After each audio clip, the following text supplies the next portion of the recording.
My son looked me in the eye that morning and sneered, "Don't expect a cent from Dad's 62 million." His words were sharp enough to cut through the heaviness of my black dress, still smelling faintly of the lilies from the funeral 2 days earlier. Please stay with me as I tell you my story. I froze at the foot of the stairs, clutching the banister that my husband once polished with his own hands. They hadn't even let the dirt settle on his grave before descending on the estate. Not for mourning, not for memories, but for the feast of his fortune. The hallways buzzed with laughter, footsteps, and greedy voices dividing up the life I had helped build. "This one's mine," my grandson announced, slapping a neon green sticker on the grandfather clock. Another on the leather armchair, another on the cabinet that held my wedding china. He moved quickly, as if he were shopping at a clearance sale. His sister strolled in behind him, phone in hand, using an app that measured walls and mapped rooms. "Once she's gone, we'll remodel," she declared. "Spa room, new lighting." No one offered me a seat. No one paused their celebrating. My daughter-in-law paraded in with a tray of champagne flutes. "We're honoring Dad's legacy," she chirped, raising a glass. From somewhere in the back, a cousin muttered, "And clearing out the ghosts." Laughter followed. When I walked into the dining room, my usual chair had already been replaced with a shaky folding chair dragged from the garage. No cushion, no dignity. They pointed me toward the utility room as though I were excess luggage. "You'll be more comfortable there," one of them said with a fake smile. So there I sat facing a mop bucket and a broken broom, nibbling dry chicken from a paper plate while they clinked glasses and mapped out their new empire. Their laughter floated through the walls like poison. "This house smells like mothballs and death," one of them said. "We'll gut the kitchen, strip the wallpaper. She won't last long anyway." My grandson stormed in again, grinning as he slapped another sticker onto the sideboard beside me. "This one's mine." His sister twirled slowly, in the middle of the room, still holding her phone. "Maybe a wine lounge instead of this utility room," she mused. Neither of them looked at me. Neither of them cared. "Dad always said she'd go first," someone else said in the distance. "Guess that was his only mistake." Laughter erupted again. I kept my hands wrapped tightly around my teacup to stop the trembling. I took a bite of cold chicken that tasted like chalk, but I swallowed anyway because inside the pocket of my sweater, pressed against my palm, was a document I had guarded for 15 years. They didn't know it existed. They didn't know that when the company was drowning, it wasn't lawyers or bankers who saved it. It was me. Back then, when bankruptcy loomed and the walls seemed to close in on us, I had sold everything. My mother's sapphire pendant, my wedding bangles, even the brooch I wore on the night we announced our engagement. I wired the money straight into the trust without telling a soul. I whispered only to my husband, "Use it." But never let them know it came from me. He didn't. Not until now. And when the will was read, the truth would echo louder than all their laughter combined. From the other room, I could hear their voices carrying like daggers. "The mountain cabin is mine," my son bragged. "The yacht's already in my name," another cousin chimed. "The Mercedes, Dad promised it last Christmas," someone else claimed. "I want the scarves." The youngest granddaughter said, her tone sharp, "Even if they're hers, she doesn't need them now." Laughter rolled through the house like thunder. They were carving me apart while I still breathed. At one point, my grandson stuck his head into the utility room, surprised to see me still sitting there. "Water's in the garage fridge," he said casually. "You look pale." Then he walked away without waiting for an answer. I stayed seated for an hour, listening to them drag suitcases upstairs and lay claim to bedrooms. One girl asked if she could paint the master suite pink. My chest tightened as if the house itself were rejecting me. When I finally rose, my knees ached, my back stiff. Through the small window above the sink, I saw the lilies my husband planted along the garden path. Their petals were curling, thirsty, neglected. No one had watered them since the funeral. No one cared, but I was not finished. Not yet. The paper in my pocket reminded me of who I was and what I had given. I had not just been a wife who stirred soup and folded laundry. I had been the one who pulled us from the edge of ruin when my husband's pride nearly destroyed everything. I remembered it clearly. 15 years ago, he had come home late, shoulders heavy, tie loosened, silence screaming louder than any words. The bank had called. The numbers didn't lie. His empire was crumbling. The contracts slipping away. Foreclosure threatening even our home. He stared at the fireplace that night and whispered, "Just one deal. If I can close with those investors in Chicago, it'll save everything. But they need collateral. I don't have it." I did. While he slept, I opened the velvet box hidden deep. In the drawer. Inside were the last pieces of my dowry. Diamond earrings from our wedding night. My mother's emerald ring. Heavy gold bangles I wore when I walked into his home as a bride.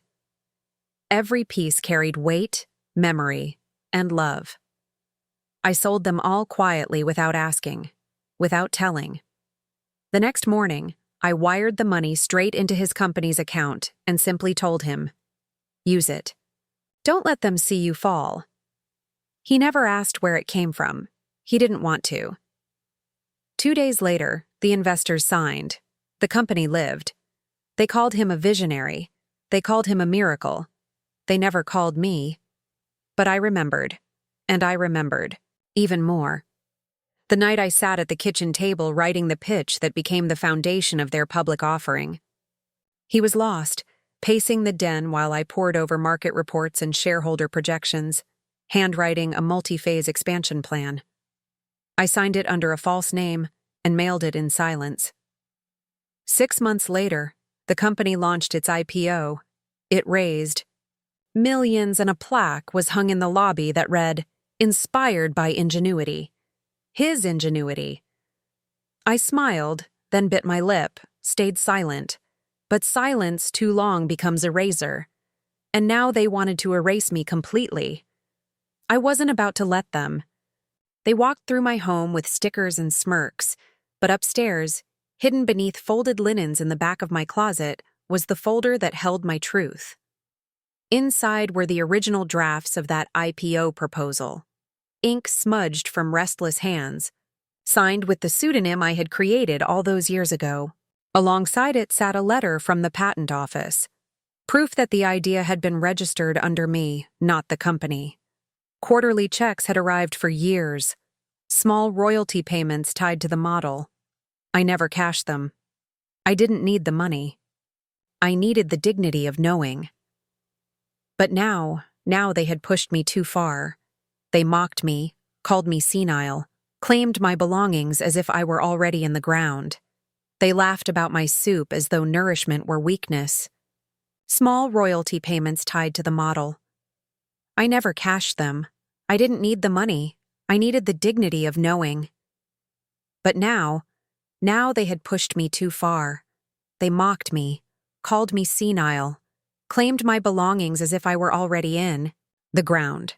They laughed about my soup as though nourishment were weakness. They didn't know what I had done. They didn't know who I really was. So I opened the folder again. The next morning, while they measured my bedroom for spa conversions, I walked 2 blocks to the old payphone by the corner pharmacy. They'd cut off my cell service, another convenient mistake. But I still remembered the number. When the lawyer, Mr. Beaumont, answered, I simply said, "It's time." He didn't ask what I meant. He only said, "Come in tomorrow." You see, Mr. Beaumont had been my husband's lawyer for decades, but he had also been mine, quietly in the shadows, long before anyone realized I had a voice of my own. The next day, I laid everything out on his polished mahogany desk. First, the joint trust certificate with my name written not as a witness, not as a dependent, but as co-founder and co-executive. Second, the bank memorandum from Premier Trust, bank 15 years back. It showed the deposit, money raised from the jewelry I sold, my mother's necklace, the wedding bangles, all gone to save a company that bore only his name. Third, the handwritten proposal, The strategy that became the lifeline for their IPO. This is the original, I told him softly. Every word is mine. I sent it under a pseudonym. He presented it as his own. Mr. Beaumont narrowed his eyes and leaned closer. You wrote this? I did. He compared the pages, the slant of the letters, the rhythm of the ink strokes.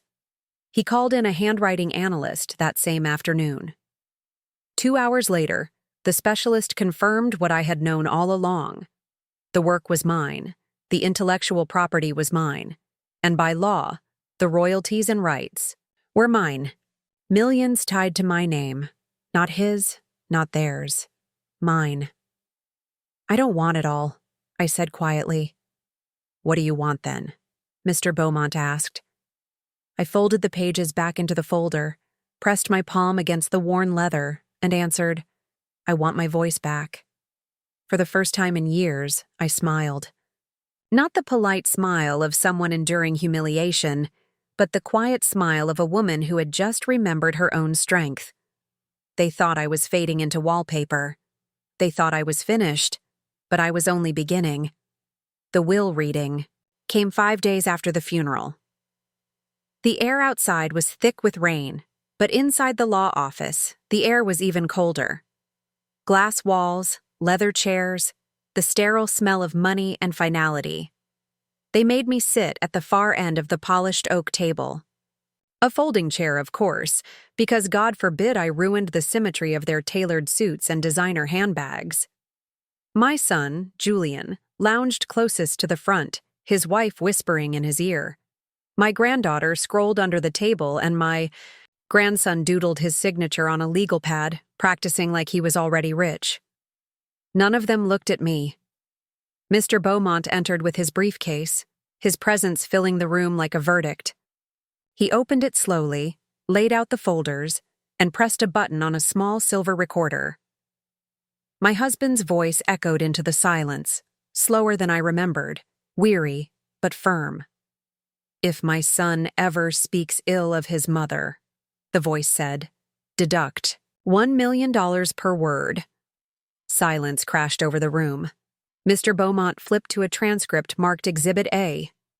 He began to read. She's still breathing. Thought she'd be gone by now. Check her pulse at the will reading. She made soup. I built the empire. On and on it went. Every insult, every cruel remark spoken in the house after the funeral, captured by the home security system. By the time the count was finished, Julian's inheritance had been whittled down to a laughable figure. His face drained of color as the weight of his own words fell on him. This is insane, he shouted. You can't do this. That woman's been nothing but a burden. It was his will, I said quietly, my voice cutting through the storm like a blade. For the first time that morning, every head turned toward me. Then Mr. Beaumont delivered the blow they never saw coming. As for the primary beneficiary, he said, his tone calm, all remaining estate assets, including copyrights and trust funds, have been left to his wife, Mrs. Isabella Thorne. He slid the folder across the table. Inside were the deeds, portfolio, transfers, and patent rights tied to the IPO strategy. A smaller folder contained the deed to an apartment overseas and a handwritten letter from my husband. Forgive me for the years I let your light stay hidden. I knew always. You built this. With me. Let the world know your name. I looked at the letter until the words blurred. My son sat frozen, his hands balled into fists, his wife fumbling with her phone to call someone. Anyone who could reverse the tide, but there was no reversing it. For once, the truth was louder than their laughter. Mr. Beaumont wasn't finished. He drew out a second envelope, unfolding it with deliberate care. This, he said, pertains to an intellectual property matter not previously disclosed. The room stiffened.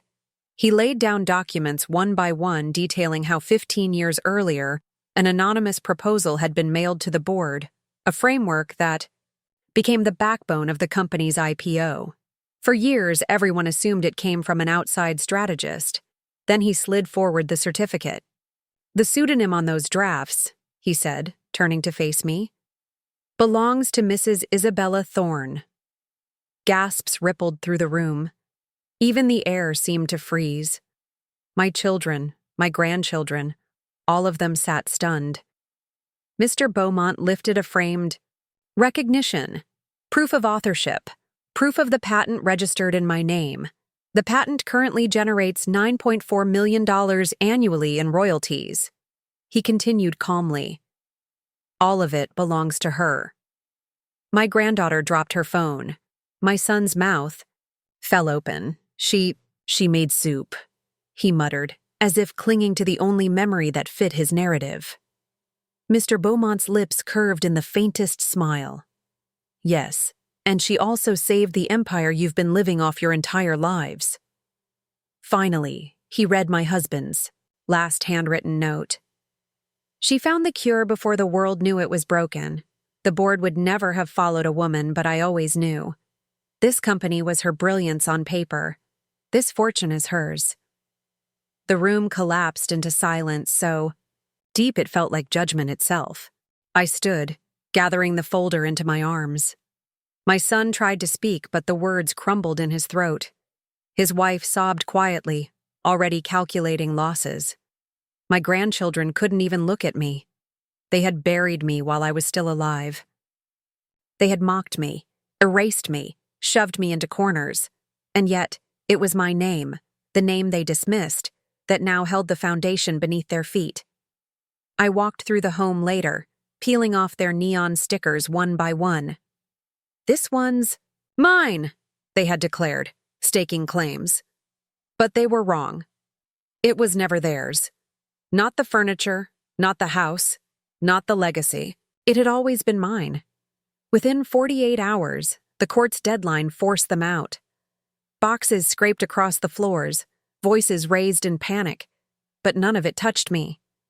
I walked calmly, reclaiming every corner they had desecrated. A week later, I sold the estate. Not in anger, not for revenge, but because I deserved peace, not walls that echoed with betrayal. I bought a quiet penthouse near the ocean, sunlight spilling through wide windows, the steady hush of waves in place of greed and gossip. With the royalties, I started a foundation. Women who were erased, no galas, no fanfare, just scholarships, grants, and recognition for women like me. Women whose brilliance had been hidden in silence. On my front door, I hung a carved wooden sign from the old oak tree my husband once planted. It read, "This house was built by a burden. Enjoy the silence." And for the first time in decades, the silence was mine. I wasn't just a wife, a mother, or a ghost in the background. I was the mind that had built the map. They tried to erase me, but I rewrote the ending. When they buried me in silence, I rose in truth. When they mocked me as nothing, I reminded them I was everything. And when they thought my story was finished, I wrote a new chapter with my own name etched in gold. If you've ever been overlooked, underestimated, or erased, let this story remind you silence is not the end. Your voice, your truth, and your legacy are louder than their laughter. What about you? Have you ever had to fight to reclaim your place, your dignity, or your voice? Share your thoughts. I'd love to hear your story.